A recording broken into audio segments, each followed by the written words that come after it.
सुरुचि ने प्रवचन सुन सुन के प्रतिज्ञा ले ली थी कि अब वो कोई भी पाप नहीं करेगी, सबसे अच्छे से बात करेगी, किसी के साथ बुरा नहीं करेगी।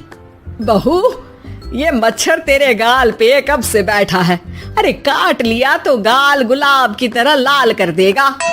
बैठे रहने दो माँ जी, उसे आराम करना होगा। उसने मेरे गाल को अपना घर समझ लिया है, तो मैं उसे बेघर क्यों करूं? अरे ज्ञान की बारिश बाद में करना, अपने गाल का मच्छर हटा ले। मलेरिया हो गया तो तुझे आराम करना पड़ेगा। माँ जी, डेंगू मलेरिया तो सांसारिक बीमारियां हैं, हमें इनसे ऊपर ही तो उठना है ना।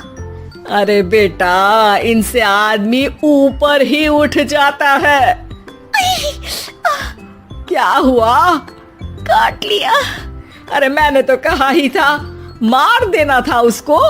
नहीं नहीं माँ जी, उसे भोजन करना था, मैंने उसे पोषण दिया है, मुझसे पुण्य का काम हुआ है। अरे उड़ रहा है टुनटुना के, ताली बजा के मार दे वरना फिर काट खाएगा। नहीं नहीं माँ जी, जीव हत्या करना पाप है। मैंने एक बार व्हाट्सएप पे एक उपदेश पढ़ा था, मच्छर आपको काटे ये उसका जुनून है, उसके बाद आप खुजाओ ये आपका सुकून है, लेकिन कभी मच्छर को मारना मत, क्योंकि उसकी रगों में आपका ही खून है। अरे तू और तेरा व्हाट्सएप का ज्ञान, भगवान बचाए। सुरुचि की ये पुण्य करने की आदत से कई बार सुरुचि का नुकसान होता, लेकिन फिर भी वो पाप से दूर रहती। सुरुचि, मेरे सर में जुएं हो गई है, निकाल दोगी?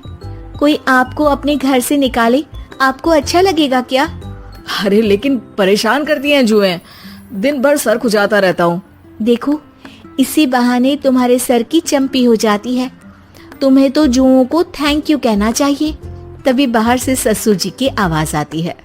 बहू, बहू। अभी आई बाबूजी। बेटा सुनो, ये देखो चाय में ना मक्खी तैर रही है, दूसरी चाय ले आओ जाओ। ला दूंगी, पर मक्खी मत हटाइएगा। अरे क्यों बेटा? मक्खी चाय का सेवन कर रही है, अच्छा थोड़ी ना लगेगा आप बीच में अडंगा डाल देंगी तो। आपको अच्छा लगेगा क्या अगर कोई आपकी चाय छीन ले? अरे पर निकालूंगा नहीं तो मक्खी मर जाएगी बेटा। नहीं नहीं बाबूजी, आप उसे पीने दीजिए, पीकर उड़ जाएगी। लेकिन बाबूजी मक्खी के साथ ही चाय पी जाते हैं। ये क्या किया बाबूजी?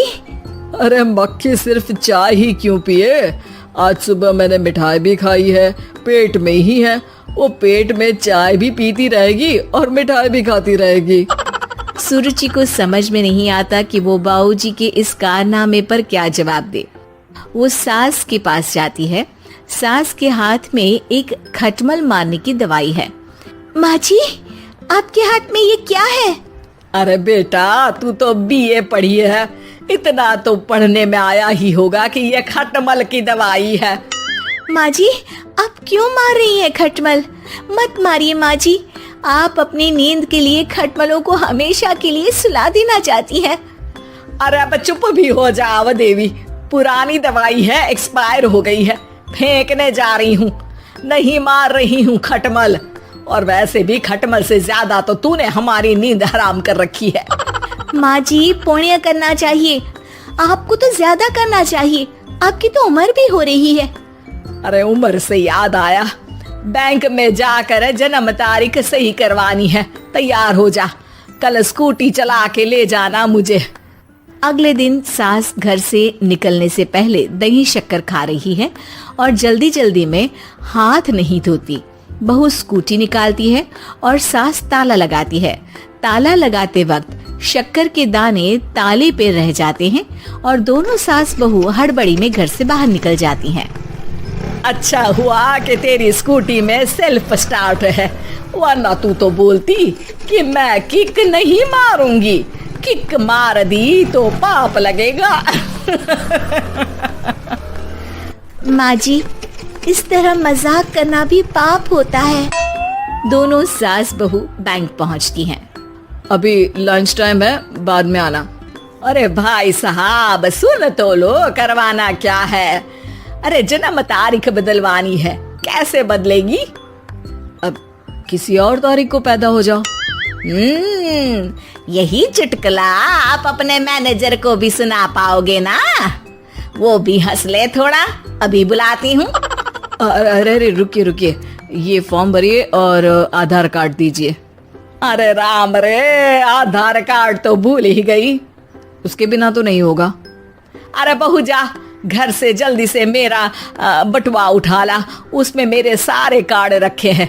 जा जल्दी लेकर आ, वरना बैंक बंद हो जाएगा और कल मुझे अपनी बहन के यहाँ भी तो जाना है ना। जी माँ जी, अभी गई और अभी आई। अरे रुक, चाबी तो लेकर जा घर की।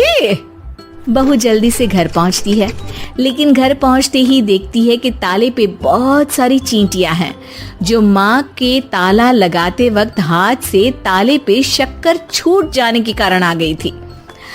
चींटियां हट जाओ, मुझे आधार कार्ड निकालना है।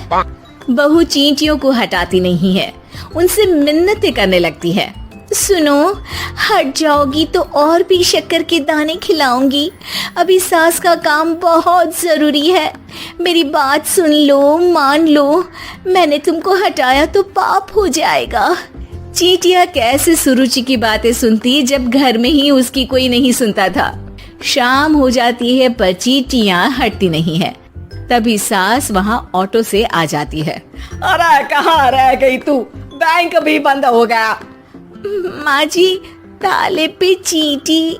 सास पूरा माजरा समझ जाती है और बहू से कहती है, एक बात बता, सोच के देख, अगर मुझे खून की बोतल चढ़ानी पड़ी और उस पर चींटी बैठी हो, तो बोतल से चींटियों को हटा के मुझे बचाएगी या चींटियों को वहीं बैठा रहने देगी?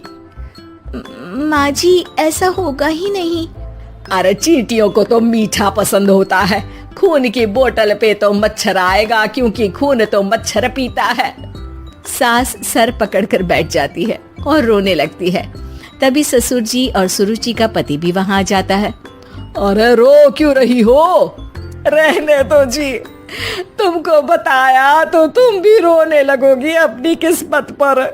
अगले दिन सास अपनी बड़ी बहन के यहाँ चली जाती है। पति अपना काम कर रहा होता है और सुरुचि उसके पास जाकर कहती है, ये जुएं खत्म करने की दवाई है, मैं मालिश कर देती हूँ। अरे लेकिन तुमको पाप नहीं लगेगा? अपनों की खुशी के लिए अगर छोटे मोटे पाप करने पड़े तो वो पाप अच्छे हैं जी।